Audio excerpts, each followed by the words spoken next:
Bom dia, irmãos, a paz do Senhor Jesus, amém? Eu gostaria que os irmãos abrissem suas Bíblias em Jeremias, capítulo 1.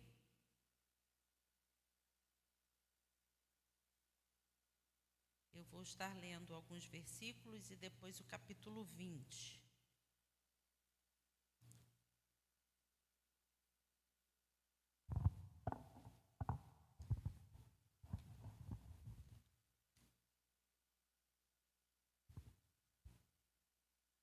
Como os irmãos vão observar, eu li todas as 3 lições, a 4, a 5 e a 11.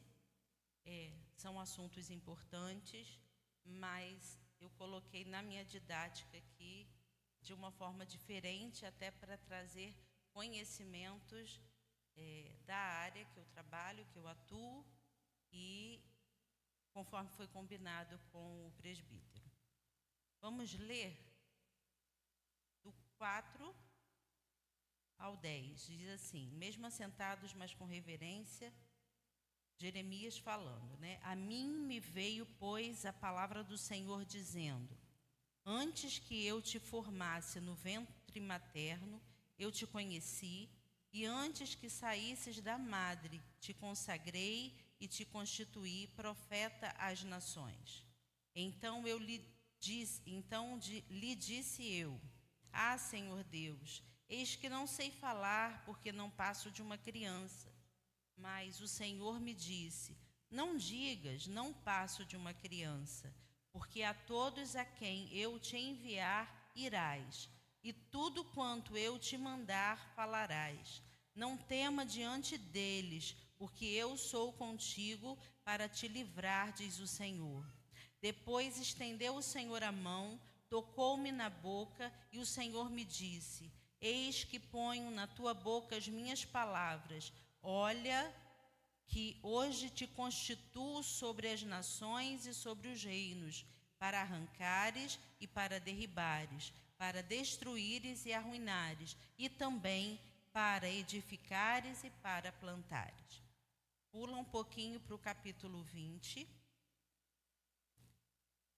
O mesmo profeta fala palavras diferentes, 20 a partir do 7. O Senhor fala com ele novamente. O texto é um pouco grande, eu vou resumir. E ele começa a lamentar tudo o que estava acontecendo com ele. Persuadiste-me, ó Senhor, e persuadido fiquei. Mais forte foste do que eu e prevaleceste. Sim, sirvo de escárnio todo dia. Cada um deles zomba de mim. Porque sempre que falo, tenho de gritar e clamar, violência e destruição. Porque a palavra do Senhor se me tornou um opróbrio e ludíbrio todo dia. Quando pensei, não me lembrarei dele, e já não falarei no seu nome, então isso me foi no coração como fogo ardente, encerrado nos meus ossos, já desfaleço de sofrer e não posso mais. Porque ouvi a murmuração de muitos, há terror por todos os lados. E aí segue: mas o Senhor está comigo como um poderoso guerreiro. Por isso tropeçarão os meus perseguidores e não prevalecerão.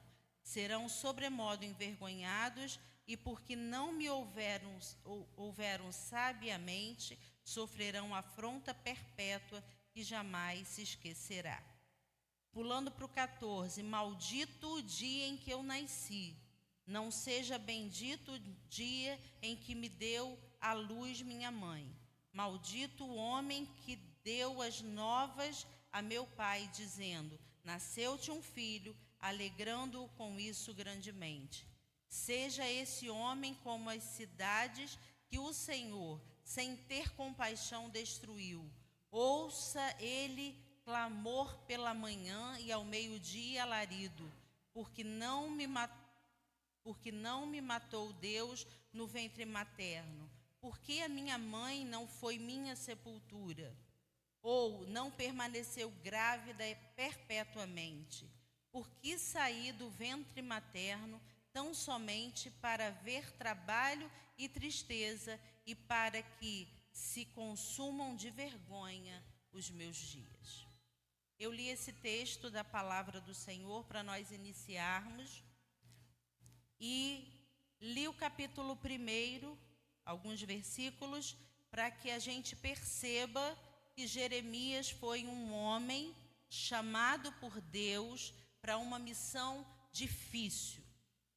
Deus chamou Jeremias para orientar, para alertar o povo numa situação em que eles seriam levados para o exílio. Profetas falavam mentiras para os reis. Jeremias falava a palavra do Senhor e foi rejeitado, e foi envergonhado, ele foi chicoteado, ele foi lançado numa piscina de lama, de lodo. Toda vez que ele abria a boca para falar, quando nós lemos nessa versão, há opróbrio, há vergonha para todos os lados. Eles chamavam a Jeremias do homem que só falava coisa ruim, mas ele falava segundo o coração de Deus. No capítulo 1, passa por todas as tribulações. Depois do capítulo 20 tem mais, mas no capítulo 20 ele amaldiçoa o dia que ele nasceu. Ele diz que ele não queria ter nascido para viver tudo que ele estava vivendo. Este profeta, homem de Deus, passava por momentos de angústia, de tristeza, de perseguição, de injúria, pelo nome do Senhor. Por que eu separei esses textos? Porque este homem do Senhor passou por quase tudo do que nós vamos falar aqui hoje de manhã. Este homem possivelmente tenha passado pela ansiedade e pela depressão. Suicídio ele não chegou, mas ele foi fiel ao que Deus tinha para a vida dele. Às vezes, ser fiel para o que Deus tem para a nossa vida é passarmos, sim, por lutas, perseguições, aflições, angústias, e buscarmos ao Senhor cada dia mais e sermos orientados por Deus para sobreviver àquilo que Deus tem para nós. Porque na maioria das vezes, Deus chama para que outros sejam abençoados, para que outros sejam edificados, para que outros sejam libertos da mão do inimigo. Mas o peso disso não é simples, não é fácil. Estar do outro lado, porque é muito bom a gente ser cuidado, mas estar do lado daquele que cuida é mais difícil. Quanto mais na situação de Jeremias, para falar palavras duras para o povo de Israel. Agora, vocês já estudaram a lição sobre ansiedade. Só um instante.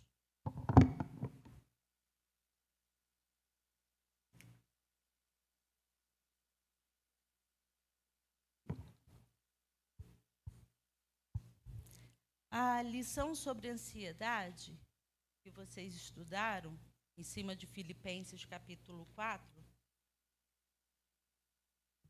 colocou a ansiedade muito mais como uma angústia, um medo, uma dificuldade ali na igreja de Filipos.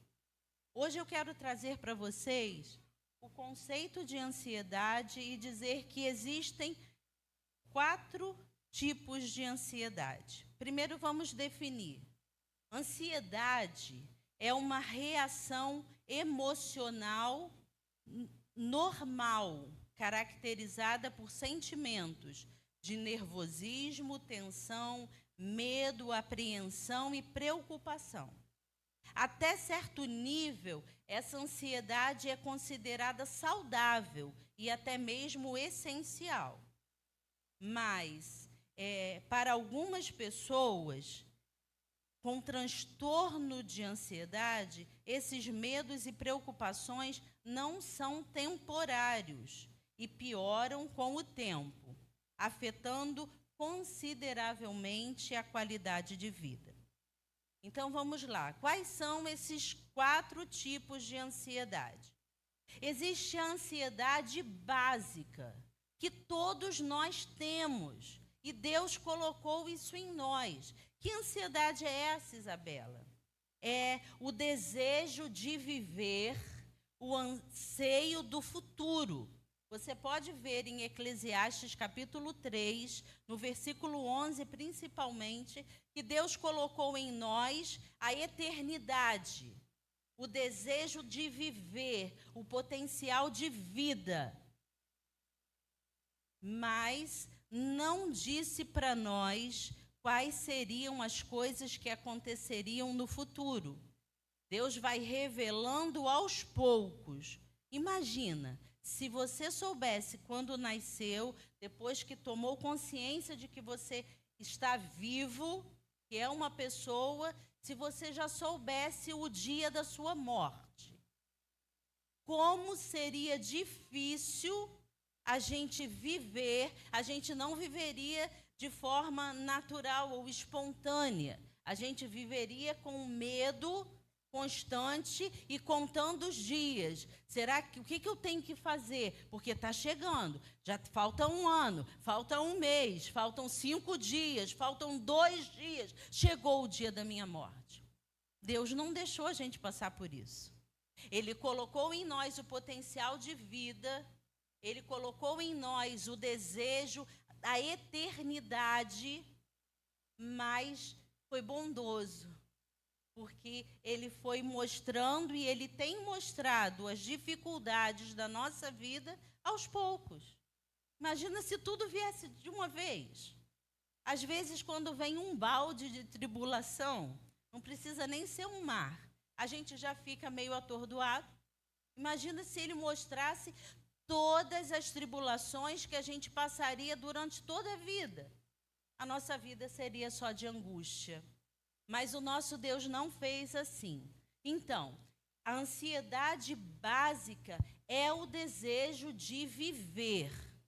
Agora, tem a ansiedade normal. Que ansiedade é essa? É quando existe uma ameaça, existe uma situação de perigo real. Real. E aí, o que acontece? O nosso corpo se prepara para atacar ou para fugir.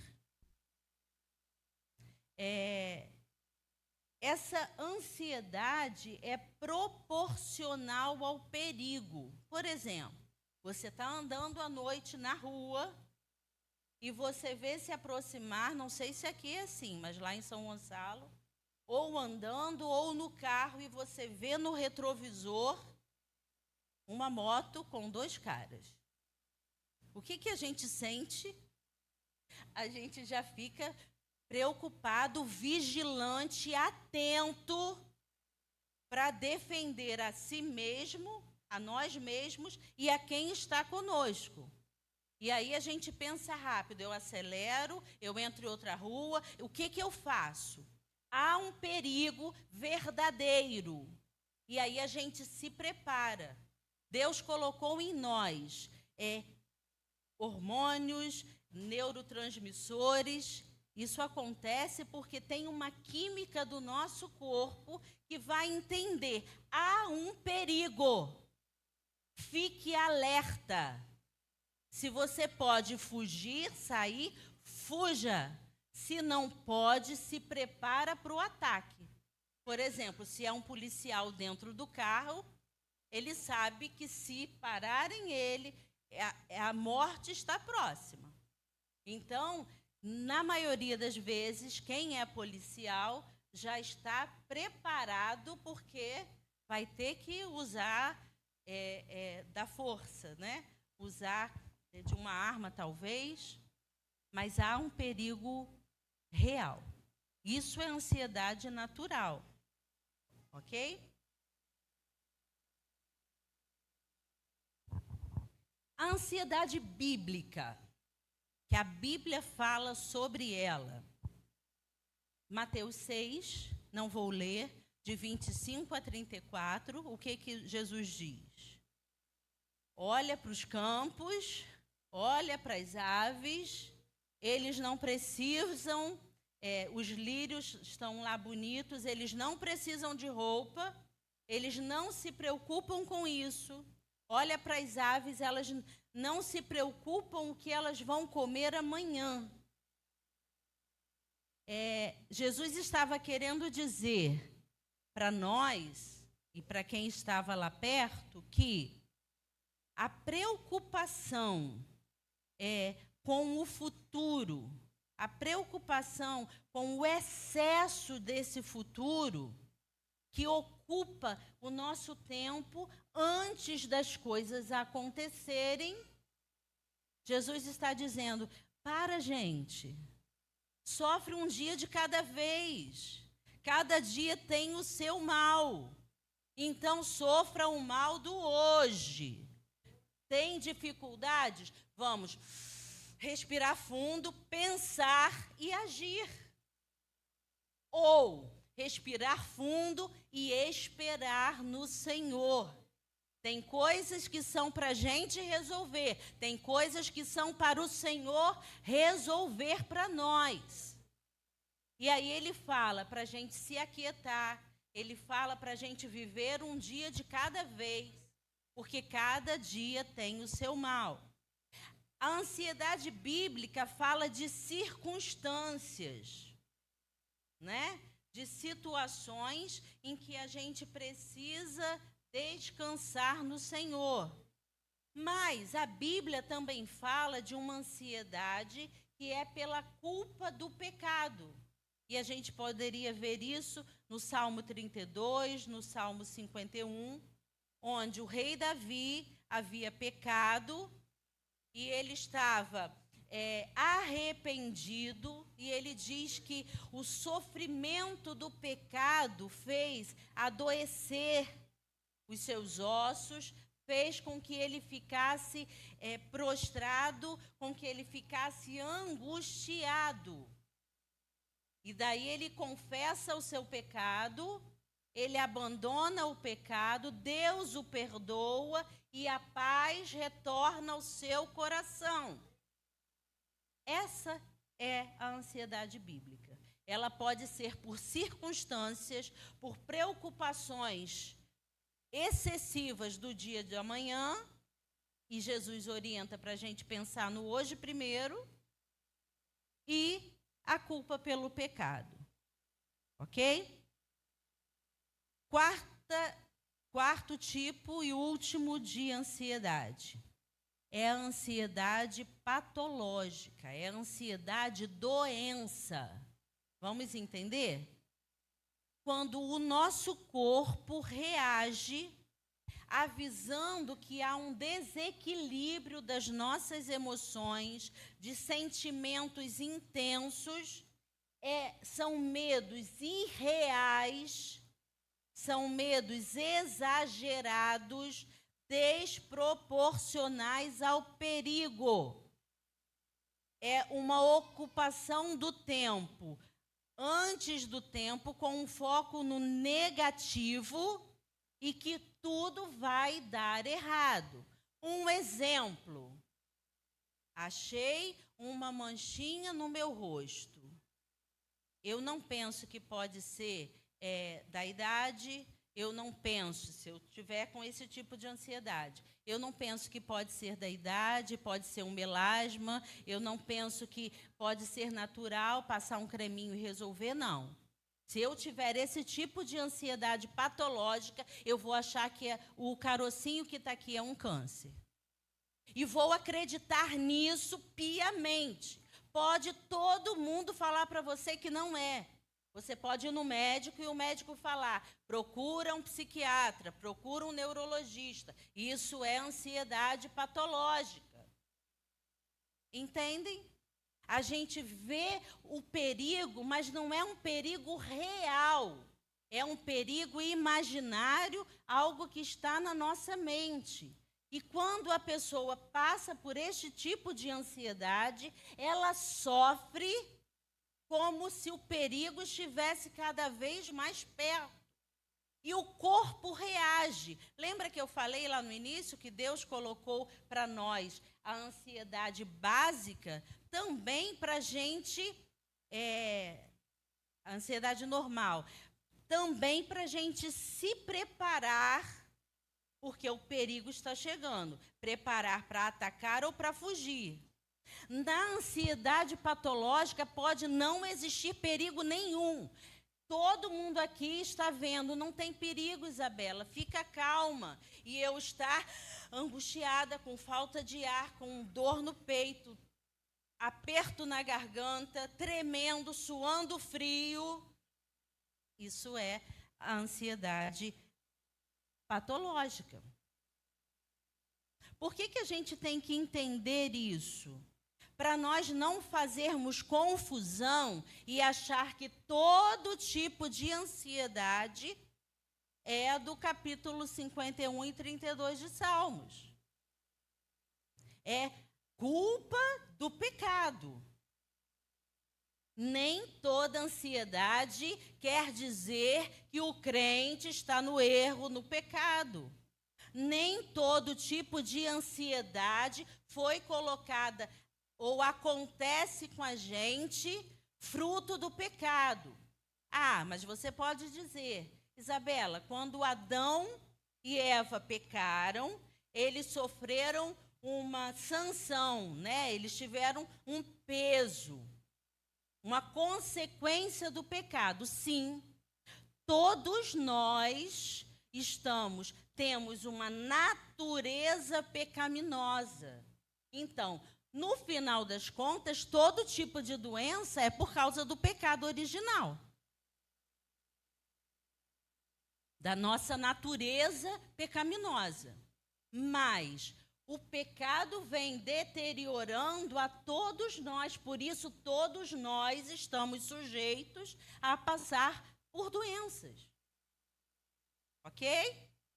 Então vamos lá. O que caracteriza esse transtorno de ansiedade? Segundo a OMS, a Organização Mundial de Saúde, o Brasil tem o maior número de pessoas ansiosas do mundo. Sério isso, né? Sério?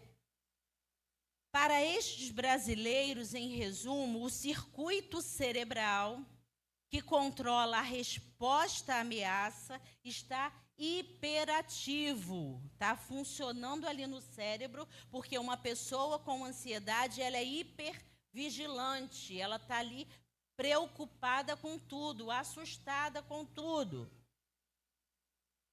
E aí desencadeia aquele alerta quando muitas vezes não há necessidade. Quais são as principais consequências da ansiedade patológica na vida de uma pessoa? Vamos lá. Esses transtornos de ansiedade podem causar muitos efeitos desagradáveis, embora os sintomas possam variar de pessoa para pessoa com base na gravidade dos sintomas que experimentam. Então, vamos lá. Incapacidade de executar tarefas cotidianas.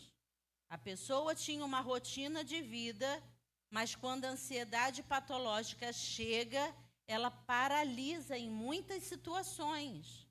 E aí não consegue realizar as tarefas básicas, executar tarefas do cotidiano. Perda ou diminuição do desempenho no trabalho. Era uma pessoa que conseguia estar ali focada, trabalhando, cumprindo suas tarefas, mas por conta da ansiedade perde o foco e não consegue trabalhar direito. Outra consequência é o isolamento social, porque a pessoa fica com medo de ter uma crise de ansiedade diante de todos. E uma crise de ansiedade deixa a pessoa bem agitada. Ela não quer estar no meio de muita gente, porque está se sentindo mal. E se a gente não tiver o cuidado, a gente se aproxima dessa pessoa, ao invés de ajudar, a gente atrapalha. Porque a gente quer falar muita coisa e a pessoa não está entendendo nada, porque a cabeça dela está agitada, não só o corpo, mas também a mente. Falta de paciência com o outro, pensamentos obsessivos constantes, emoções à flor da pele, preocupação constante, agitação excessiva, movimentos repetitivos e fala acelerada. Já viram aquela pessoa que está sentada, mas que não para de mexer a perna? Bate o pé o tempo inteiro? Isso é um sintoma da ansiedade. Porque a pessoa agitada, que gosta de ficar com o fone o tempo inteiro, porque aí o ritmo que está... Deixa eu parar para fora. O ritmo está tão acelerado que bota uma música para tocar para poder acalmar ou agitar. Eu conheço uma pessoa que tem ansiedade e que quando vai lavar a louça bota música pesada, agitada, porque aí vai fazer aquilo rápido e vai acabar. Já passaram por isso? Ou então botar uma música calma para tentar acalmar um pouco a ansiedade. Então, agitação, tal. Perfeccionismo exagerado é uma consequência da pessoa ansiosa. Ela quer fazer tudo certinho, mas porque quer tanta perfeição, acaba ficando tão ansioso que não faz nada. Quer fazer, mas não consegue, porque está exagerando no perfeccionismo, achando que tem que fazer sempre tudo o melhor possível. E nós cristãos passamos por isso. Por quê? Desde pequenos, né, quem nasceu na igreja, a gente aprende que a gente tem que buscar a perfeição. E a gente entende de uma forma errada o que Paulo diz. Porque Paulo diz que caminha em direção à perfeição, ele fala até que ele já é perfeito, mas ele vai dizer que nós estamos prosseguindo para a perfeição. A gente mira em Cristo e vai sendo moldado e transformado por Ele. Certo? Mas não quer dizer que nós somos perfeitos aqui. A gente vai completar, Deus vai completar a obra em nós, não nessa esfera, mas no céu. Aqui nós estamos sendo preparados, moldados para viver a vida de alegria, de paz, de contentamento com o nosso Deus. Mas, às vezes, porque a gente não pode errar, a gente não pode pecar, a gente acredita que é possível não errar e não pecar com a natureza que a gente tem. Paulo não vai dizer que há uma luta entre a velha natureza e a nova natureza? Só que é um engano, porque todos nós sabemos Romanos 3, 23. Pois todos pecaram, então todos erram. Todos nós podemos, por melhor que você seja, por ter nascido na igreja e ser um exemplo de cristão, você também erra. João vai dizer que se você diz que não tem pecado, você já está pecando, você é mentiroso. Então, nós como cristãos, vamos errar. Mas o perfeccionismo faz com que a gente, vamos supor, deixei a caneta cair no chão. Foi proposital, mas se eu deixasse ser proposital, eu ia ficar, puxa vida, o que, que os irmãos estão pensando de mim? Isabela é enrolada, Isabela está deixando tudo cair. E aí a minha mente vai ficar assim, se comporta, não anda muito, não deixa o microfone cair, estou cobrando de mim um comportamento que às vezes vai parecer que é outra pessoa, que nem sou eu. Porque eu já sei que eu tenho esse jeito de falar assim, que às vezes eu bato no copo, quando está o microfone parado, eu bato ali. Mas essa sou eu. Eu luto para melhorar todo dia? Luto para melhorar todo dia. Mas também eu luto para dizer para mim mesma, você não é perfeita. Você pode errar. E como é difícil isso, porque desde criança, os nossos pais, e fiquem atentos aos pais, a gente cobra do nosso filho perfeição. E os nossos filhos não são perfeitos. Da mesma forma que nós temos dificuldades, eles também têm. E aí o filho chega com 9 e não está bom. Poxa, mas você errou essa questão? Que vacilo, isso daqui você sabe. Tá, mas a gente olhou para um ponto que faltava e não deu moral, não deu razão, não deu incentivo pelos 9 que o filho conseguiu. Às vezes um 8, às vezes um 7. Mas ele está tentando, ele está se esforçando. Vamos lá. Eu li no início, eu falei para vocês que não necessariamente cada um vai viver da mesma forma. Você pode ter 1, 2 sintomas e o outro irmão ter outro sintoma. Vamos lá, então. Quais são essas causas? Os pesquisadores, eles ainda não sabem exatamente o que causa esses transtornos de ansiedade. O que a gente pode dizer que há uma combinação genética, a gente já traz isso, normalmente mães ansiosas, pais ansiosos, os filhos vão ser ansiosos, porque eles vivem nesse meio.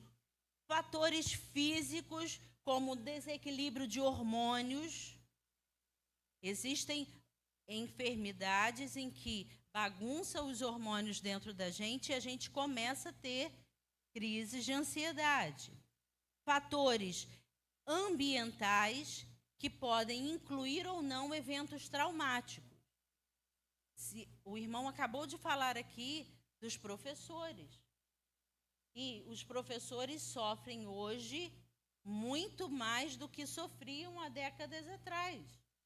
Porque antigamente o professor falava, era ouvido e era atendido. Hoje em dia, eles estão sendo esbofeteados, vocês sabem disso? Estão levando facadas. É o extremo da doença emocional lá, de quem faz, mas é o estresse de todo dia, em que você vai querer impor algo na sala e você pensa, mas ele é o filho do chefe do tráfico. Você vai brigar com essa criança? Então, isso é a realidade do professor brasileiro. Eles passam por crise de ansiedade, eles entram em depressão e têm que procurar ajuda. Se eu perguntar ali para o Heraldo, ele vai dizer para vocês, atendo muitos professores com ansiedade. Não é verdade? Então, está balançando a cabecinha ali. E um outro motivo, dos eventos traumáticos. A pessoa pode, você está no ônibus, ou você está no carro, e chega um bandido com uma arma e põe na tua cabeça, na hora você pode até segurar. Tem gente que não, ali mesmo já começa a ter a crise de ansiedade. Mas você pode desenvolver isso, na hora não ter nada e depois ficar com isso. É a morte de alguém. Tem gente que vive o luto logo que a pessoa morre. E aí sofre, passa por aqueles meses até entender ou adaptar a falta. Mas tem gente que vive bem os primeiros meses e a gente até estranha, e vai sofrer o luto, às vezes anos depois. E aí entra nesse processo. Os sintomas, né? São sintomas físicos, cognitivos e emocionais. Como assim? O corpo mostra que a pessoa está assim, eu já falei, suando frio, com palpitação no coração, com a sensação de falta de ar, pensando que vai morrer. São sintomas da ansiedade patológica, certo? E isso prejudica a vida social e a rotina da sua vida. Quem sofre de ansiedade, com frequência, se sente inquieto, nervoso, irritado, tendo dificuldade em se concentrar ou controlar as próprias emoções. Além desses sintomas, tem os físicos: fadiga, tremores, problemas para dormir, dores de estômago, dor de cabeça, tensão muscular, bruxismo, que fica apertando os dentes. Perdi aqui. Bruxismo, respiração ofegante, por exemplo. Outros sinais que sugerem um transtorno de ansiedade preocupação excessiva e muitas vezes irrealista, como eu disse, ver perigo em tudo, alterações do sono, sensação de tontura, falta de ar e taquicardia, insegurança, problemas digestivos, suor frio. E aí, alguém já se enquadrou? Não precisa falar, não. Mas você já sentiu alguma dessas coisas? Eu posso levantar meu dedinho assim. Né? Porque quando a gente vai vendo, vai olhando, a gente fala, então aquilo que eu estava sentindo era ansiedade. E é um dos motivos para eu estar falando para vocês dessa forma. Para a gente se perceber e perceber quem caminha com a gente. Para a gente buscar ajuda, para a gente buscar orientação. A gente poderia dizer que existem tipos de ansiedade, né? Aquelas... E o médico que vai dizer isso para a gente. Ele vai observar que tipo de transtorno é esse. Já falei para vocês que eu sou enrolada.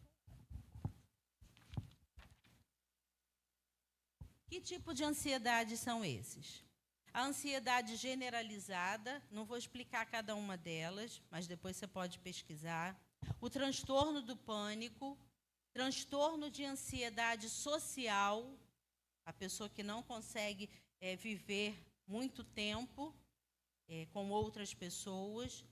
O TOC, transtorno obsessivo compulsivo, o transtorno de estresse pós-traumático, e só o médico que vai poder te dizer qual o tipo de ansiedade você está passando ou alguém que você conhece. Aí eu digo para você, ansiedade tem cura? Eu posso dizer para vocês que tem tratamento. Tem gente que pode chegar a essa dita cura? Pode, mas vai ser um trabalho árduo. Porque além do remédio, a pessoa vai ter que passar por um processo psicológico, terapêutico, para entender por que funciona desse jeito e como ela pode mudar a sua forma de funcionar. Então, eu posso dizer que tem tratamento. A maioria deles é tratado de forma conjunta. Então, tem terapia e medicação. Com ajuda profissional, a maioria desses pacientes podem reduzir esses sintomas após o início do tratamento. Mas a gente não pode dizer que não está sentindo nada disso. Porque cada vez que você prolonga a procura de ajuda, as crises vão ser mais intensas. E pode chegar ao ponto de você paralisar, não conseguir sair de casa para nada. E a gente passou por uma pandemia onde ainda existem pessoas que não saem de casa com medo, que ainda usam máscara com medo e ficam paralisadas. Como a gente pode controlar a ansiedade? A gente pode buscar uma mudança no estilo de vida. A gente pode passar a praticar uma atividade física, tentar dormir bem, limitar, isso é importante, limitar, tem gente que não consegue parar totalmente, mas limitar a quantidade de consumo de cafeína e de álcool. Álcool eu acho que não é o problema dos irmãos, mas o cafezinho, porque o café deixa a gente mais agitado. Por isso que a gente toma café de manhã. Ligou, né, ajuda a ligar a gente para o dia. Mas quem tem ansiedade não pode ficar bebendo café de manhã, de tarde, de noite. Não pode, porque vai se agitar cada vez mais.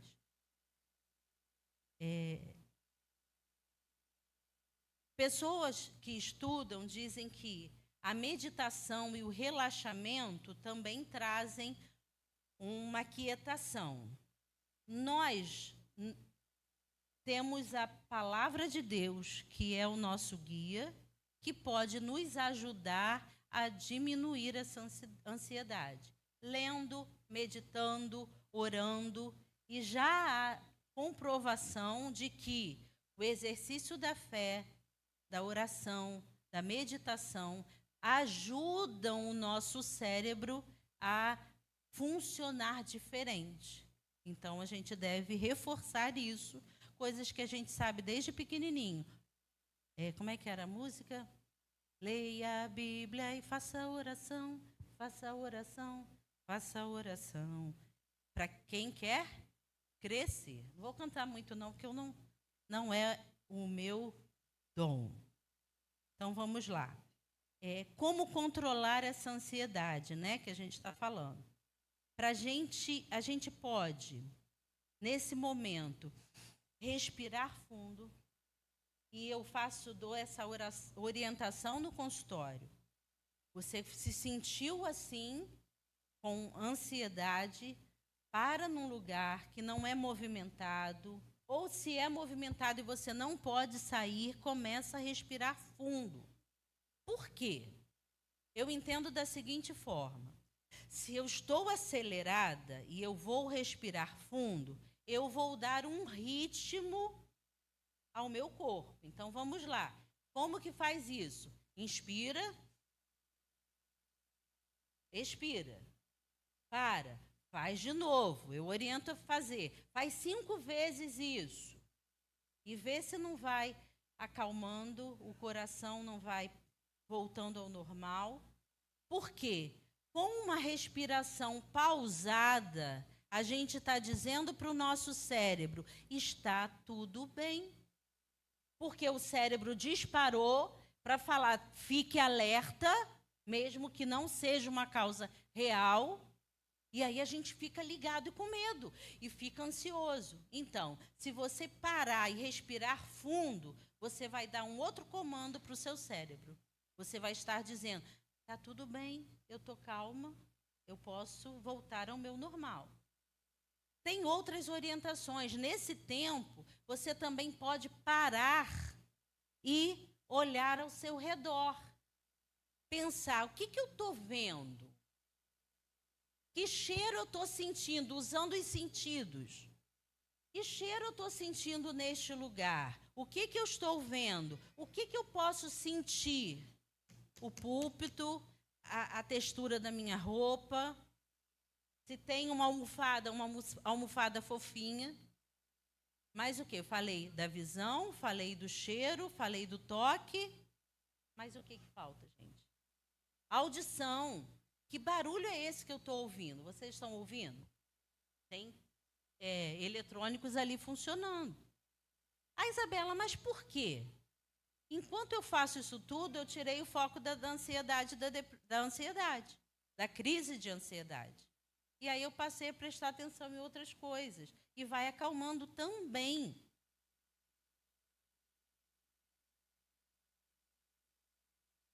Então, já foi a orientação toda que eu falei.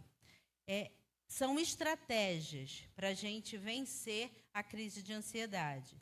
São pequenas atitudes, coisas simples. E a pessoa, quando a gente fala no consultório, mas isso vai me ajudar? Falei, tenta, testa. Faz igual lá, como é que é? Naamã, que não queria se mergulhar lá no rio sujo. Aí o que o servo fala para ele? Você já fez tudo que podia aqui com a gente. Esse homem de Deus está mandando você mergulhar naquele rio. Então, na dúvida, vai lá e faz. Ele não foi curado? A respiração pode trazer paz ao nosso coração novamente, certo? Então, a gente pode respirar calma e lentamente, a gente pode observar o ambiente, descrever para você mesmo.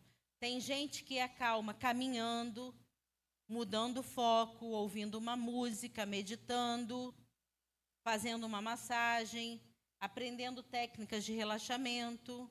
E, por último, aceitar que você não pode controlar tudo. Porque o que o ansioso faz? Ele vive o futuro, ele vive o mal que pode acontecer no futuro, não vive o presente. Então, a pessoa está aqui na igreja pensando, hoje é dia 15, amanhã eu tenho que pagar tal conta. Ou então, não, eu preciso juntar dinheiro porque está chegando janeiro, é o mês das férias, eu quero sair. E aí a pessoa está hoje aqui sentado, mas com a cabeça lá na frente. E na maioria das vezes é pensando coisa ruim. Eu falei, da conta, lembrar de boleto é coisa boa, gente? Lembrar de dívida é coisa boa? Não. Pensar que eu tenho que juntar dinheiro, mas sabendo que eu não sou uma pessoa controlada, e aí eu falo assim, não vou conseguir, já sei que eu não vou passear nas férias. A gente já se prepara para o que vai dar errado, para buscar alternativas para não dar errado. Dá muito mais trabalho do que obedecer o que Jesus disse, de viver um dia de cada vez. Por isso que a gente adoece. Até aqui tudo bem? Certo? Vamos lá. O tempo está acabando. A ansiedade, ela anda de mãos dadas com a depressão. Tem gente que vai procurar ajuda por conta da ansiedade e lá descobre que também tem depressão, ou vai buscar um médico por uma depressão e descobre que tem ansiedade também. Elas andam de mãos dadas. Vamos lá, o que é? Mas o que vai dizer qual é o principal? A gente vai ver os sintomas que prevalecem. Então, pode ser uma pessoa depressiva, passando por uma depressão, mas que é ansiosa no dia a dia. Ou uma pessoa que está com crise de pânico ou paralisada, e quando vai investigar, já foi uma pessoa depressiva, uma pessoa isolada durante muito tempo da sua vida. O que é depressão?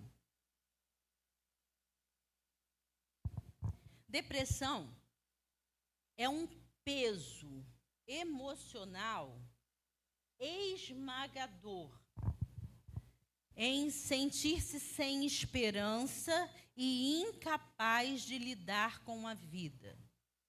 Eu costumo dizer que você ter uma pata de um elefante, você está deitado na sua cama, é como se tivesse uma pata de elefante te apertando. Você tenta levantar e ela te segura. Você tenta levantar e ela te segura. Porque é uma sensação muito ruim. Por isso eu deixei aqui, é um peso emocional esmagador. E o que a pessoa sente? Ela perde a esperança de que as coisas vão melhorar. elas perdem a incapacidade de lidar com coisas que ela sabia fazer e muito bem. Jó passou por isso. Jó perdeu. Não, embolou aqui. Jó passou por todas as perdas, por todas as acusações, por todas as doenças que a gente conhece. Ana, a mãe de Samuel, antes de ter Samuel, ela estava no templo chorando. Ela chorava muito. Ela chorava no templo, com certeza com o seu marido, porque ele falava, mas eu não sou suficiente para você, né? Eu não sou melhor do que 10 filhos. Ele tentava consolá-la, mas ela não era consolada, porque havia uma angústia, algo que a incomodava muito. Elias, o profeta Elias, que lá no monte destrói todos lá os deuses inimigos, né, de Baal, e depois disso, aquele homem corajoso que fez, que orou, o fogo desceu do céu, matou todos lá os que eram mentirosos. Quando ele desce, ele fica com medo de Jezabel, uma mulher que não era de Deus, e vocês sabem a história, que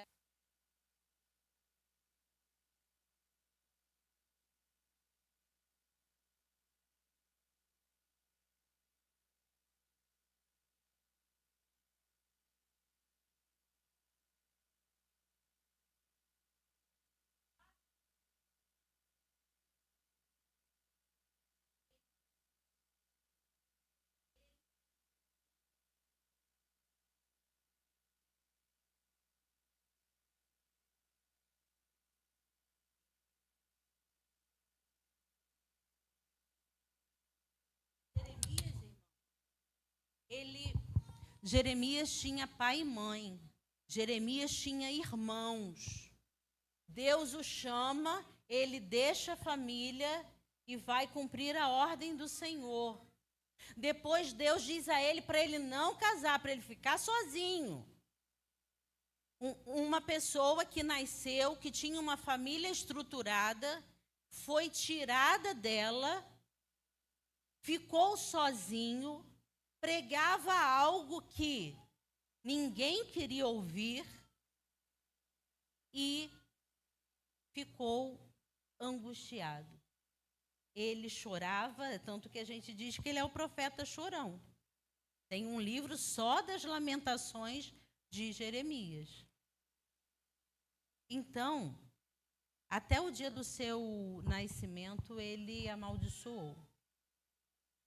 Então, a gente precisa pensar o seguinte: depressão não é demônio. Não adianta você colocar a mão na cabeça de uma pessoa que está doente e expulsar o demônio. Na hora você vai até achar que a pessoa fica tão constrangida que ela fica ali, mas você vai embora e a pessoa vai continuar sofrendo. Depressão não é pecado daquela pessoa. Lembra daquele cego que Jesus curou e perguntaram para ele quem pecou? Foi ele ou foi os seus pais? E o que Jesus diz? Foi para a glória de Deus. Não era pai, não era mãe, não era ele. É para que a glória chegasse a Deus. Às vezes, Deus permite que a gente passe por alguns desertos para gente subir mais 1, 2 patamares. Eu costumo brincar e dizer, como o Bruno Henrique, quem tem depressão e busca tratamento, busca orientação, ele vai subir um patamar. 2, em que? De amadurecimento, de vida espiritual, e Deus vai cuidando em cada passo para a cura. Quando acontece na igreja, é algo para que a igreja também cresça e amadureça. Entenda que precisa sim do Senhor, mas precisa também cuidar do outro irmão. Hoje pode ser um irmão, amanhã pode ser você. Então, quando eu digo, não é demônio, não é pecado, não é fraqueza espiritual.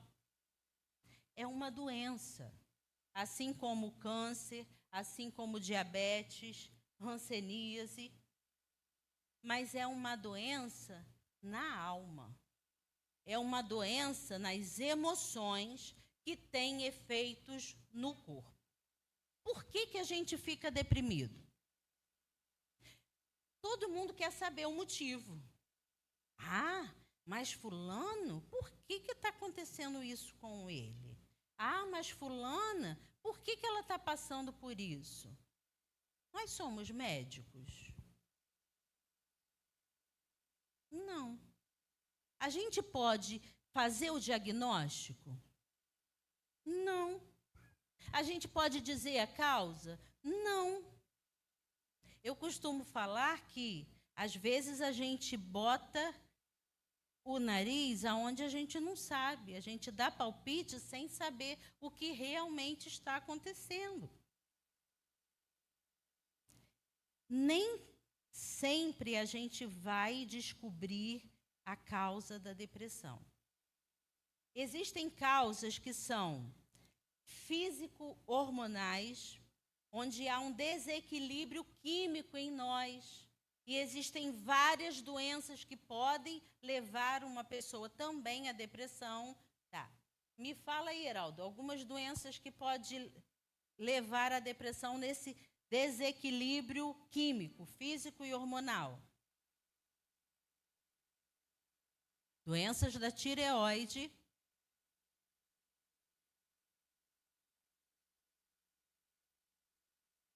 tumor cerebral,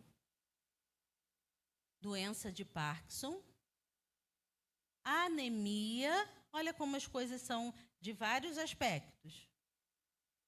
Então, tem causas físico-hormonais. Causas ambientais ou externas. Pressão sofrida, no trabalho acontece muito isso. Incapacidade aprendida ou perseguições. Vocês conhecem alguém? Não precisa dizer quem. Mas que os pais sempre falaram para ele ou para ela assim: seu burro, você não sabe nada. Você faz tudo errado. Você não vai dar para nada.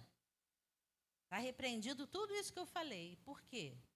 Porque isso a pessoa vai se sentindo incapaz. É uma incapacidade aprendida. Por quê? As figuras paternas, pai e mãe, que eram para abençoar, para orar, lançam palavras de maldição. Isso acontece na igreja também. Então, é uma causa, é uma incapacidade aprendida.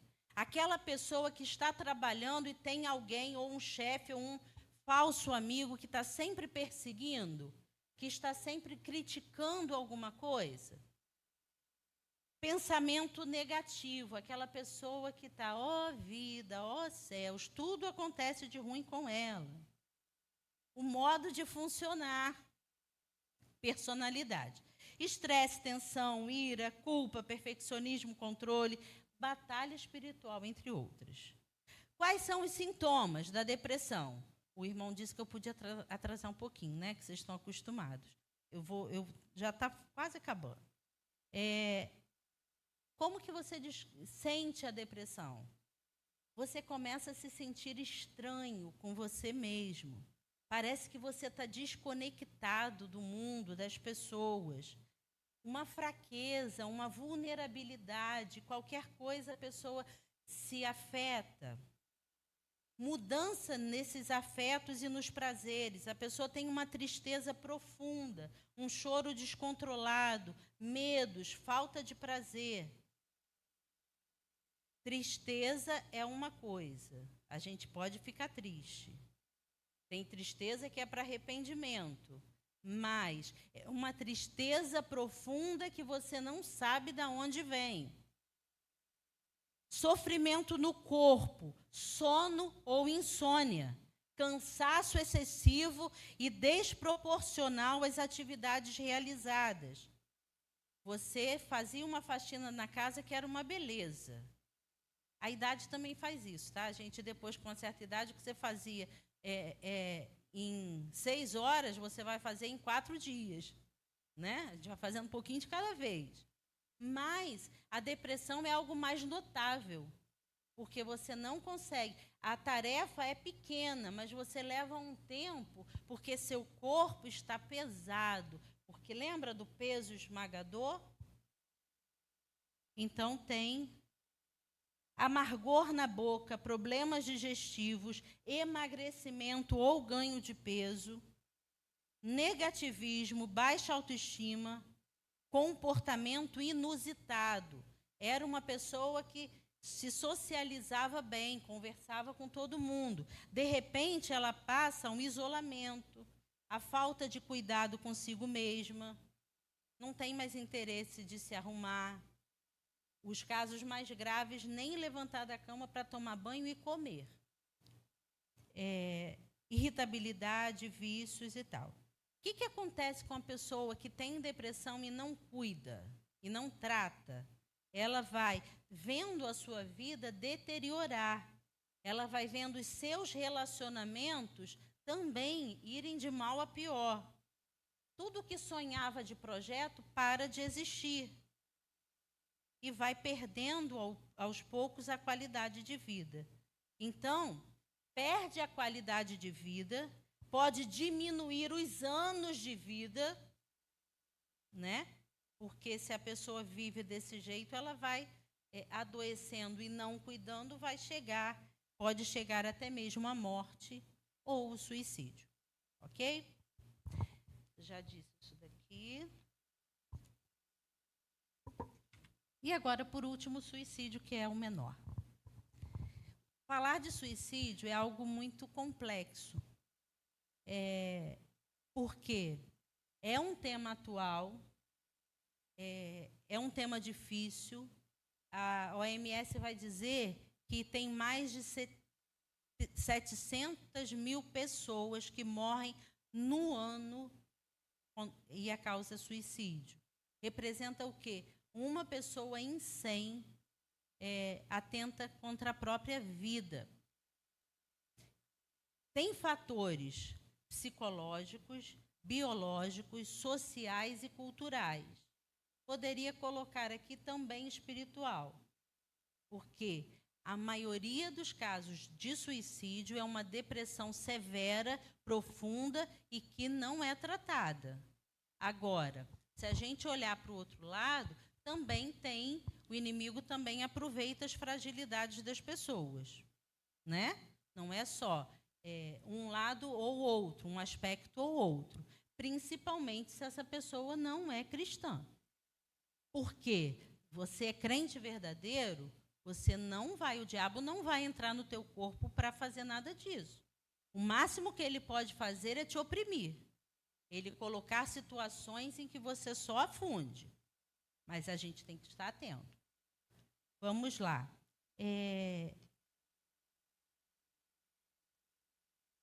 Quando a pessoa está num quadro de depressão severa, ela não consegue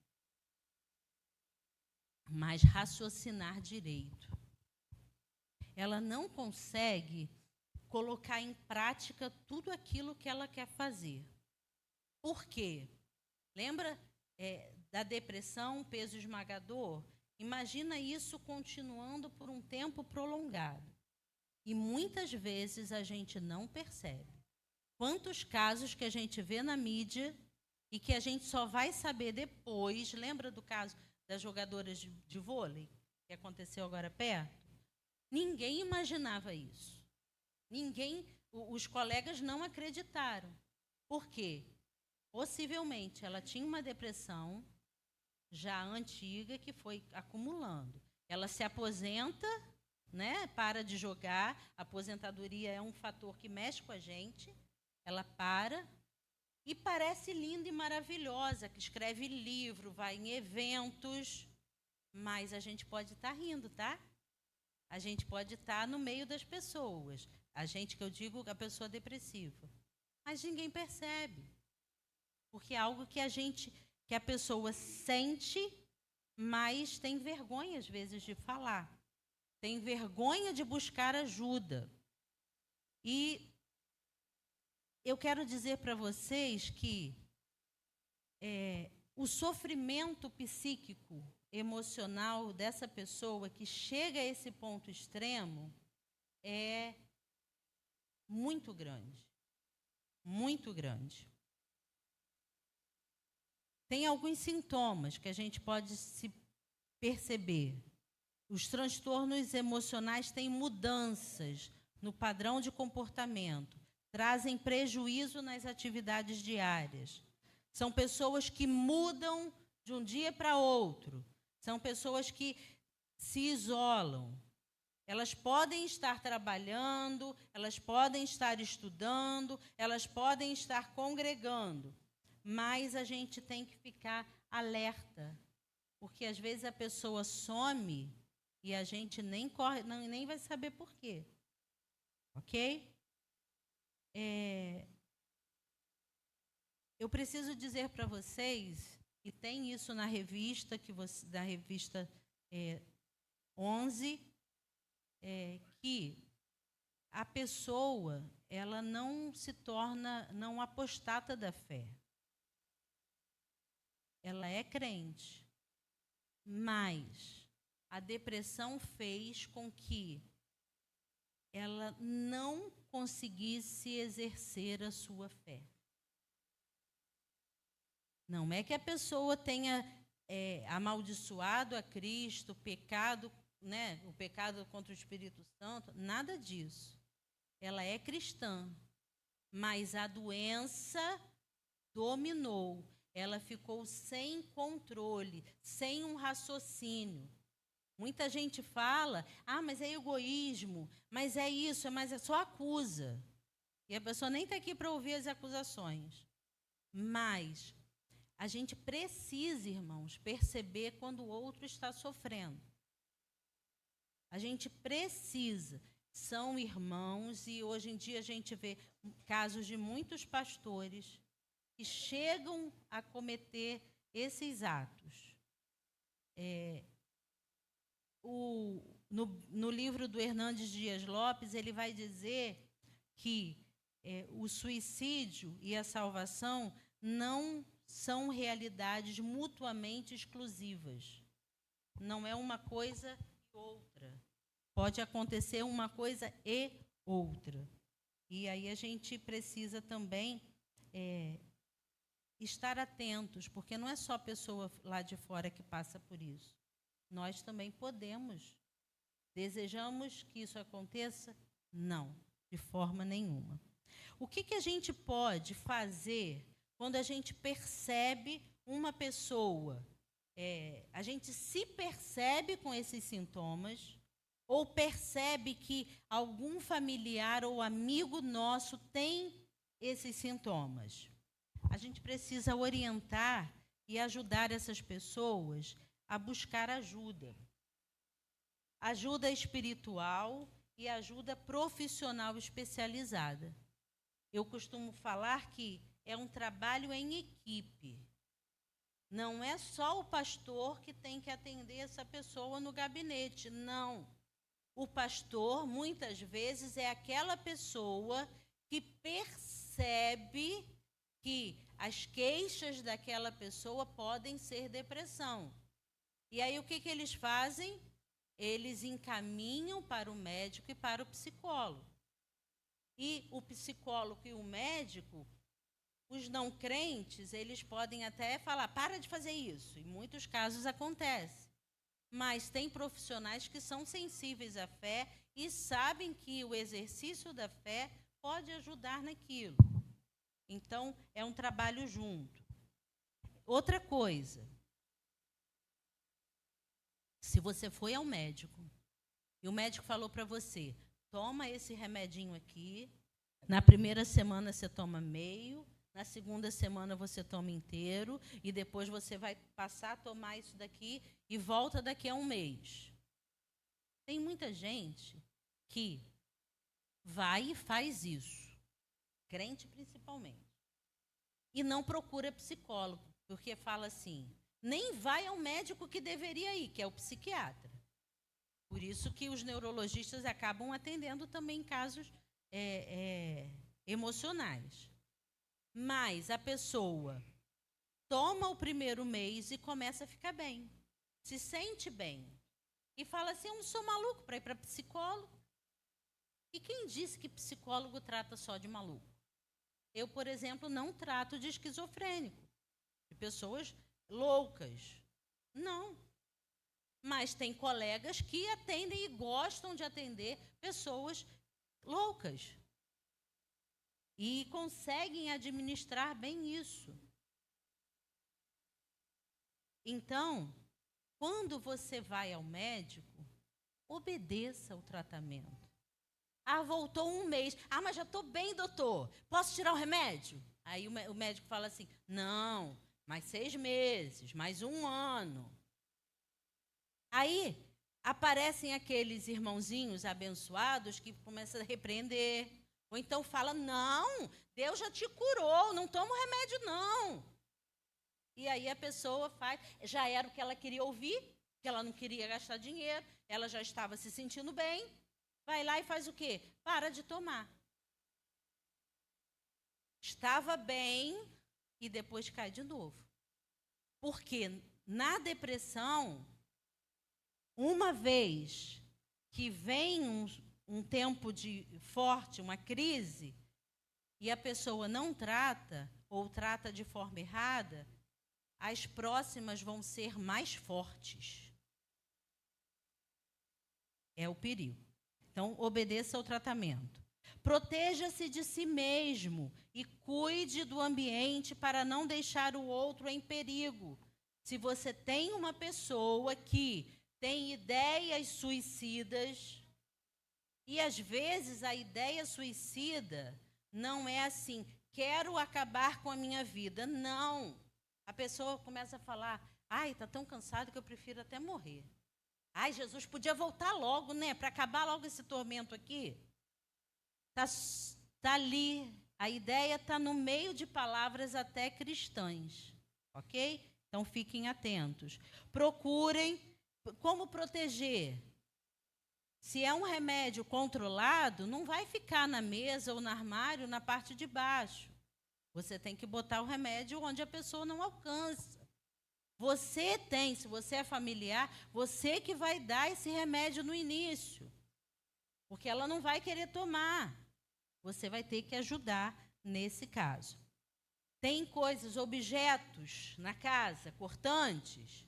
Mora num apartamento que não tem grade, não tem telinha. São cuidados que a gente pode ter e a gente pode manter.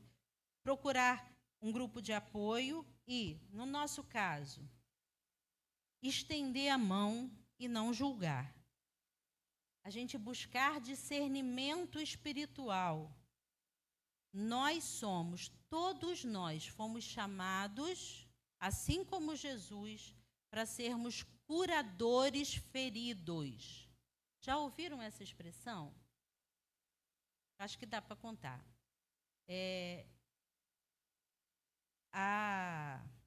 Essa ilustração, eu li num livro em que era um profeta, ele sentava à porta da cidade, ele estava doente, cheio de ataduras, e ele sentava ali no poço para tirar as ataduras, limpar as suas feridas e colocar ataduras novamente.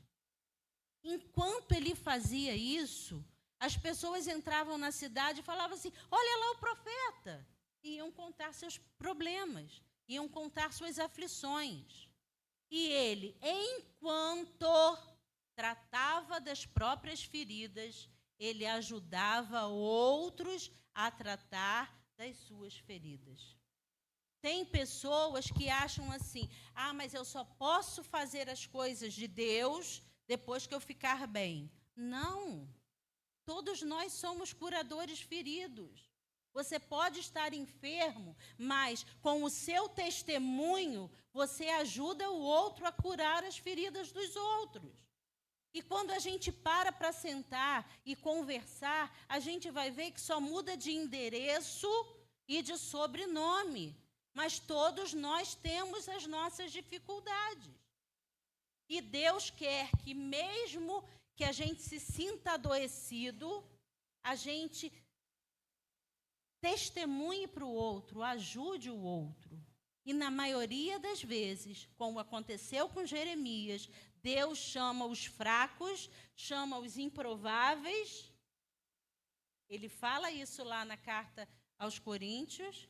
Ele faz coisas humildes para confundir os sábios. Então, não são poucos os pobres e humildes que ele chamou para cumprir o seu propósito. Entenda que o tratamento é um processo de aprendizado e crescimento. O tratamento não é uma vergonha ou falta de fé. Só as pessoas maduras entendem que estão doentes e buscam ajuda. Porque tem gente que se percebe assim, mas não procura tratamento. Os que se acham fortes não pedem ajuda a ninguém, às vezes nem a Deus, e são vencidos pela enfermidade. Quando a gente entende, eu falei antes, que uma ansiedade, uma depressão podem ser desertos que a gente passe. E no deserto há frio, no deserto há fome, há sede, mas a gente sabe que nos desertos o Senhor é aquele que manda a água, que manda o pão e nos faz crescer. Por último, eu quero dizer para os irmãos o seguinte. Eclesiastes capítulo 3, eu já mencionei hoje, mas eu vou mencionar de novo. Do 1 ao 15, vai dizer que tudo foi criado por Deus de forma perfeita. Em Gênesis, quando Deus acabou de criar todas as coisas e criou o homem, primeiro ele foi dizendo, isto é bom, é bom, é bom. E quando criou o ser humano, falou, é muito bom. Existe um tempo e um propósito para todas as coisas. O profeta, o pensador, né? Ele mostra 14 antíteses, coisas opostas. Há tempo de crescer, há tempo de colher o que a gente plantou, há tempo de vida, há tempo de morte, há tempo de paz, há tempo de guerra. São opostos, mas dão para a gente uma visão da realidade da vida. A Bíblia, tanto no Velho como no Novo Testamento, conta a história de pessoas reais. Conta os erros deles, não conta só os acertos. A palavra de Deus é real, é autêntica e mostra para a gente e revela para a gente quem a gente é. Somos fracos, somos falhos, somos frágeis, né? Ela não apresenta uma visão romântica. Todos nós, irmãos, vamos passar por dias bons e por dias maus. Não é só o dia bom que vem de Deus. Deus também permite que a gente passe por dias maus, mas com um propósito eterno. Na maioria das vezes a gente acha que o dia mau não vai chegar na nossa casa. Mas ele chega, dá uma ventania assim e ele chega.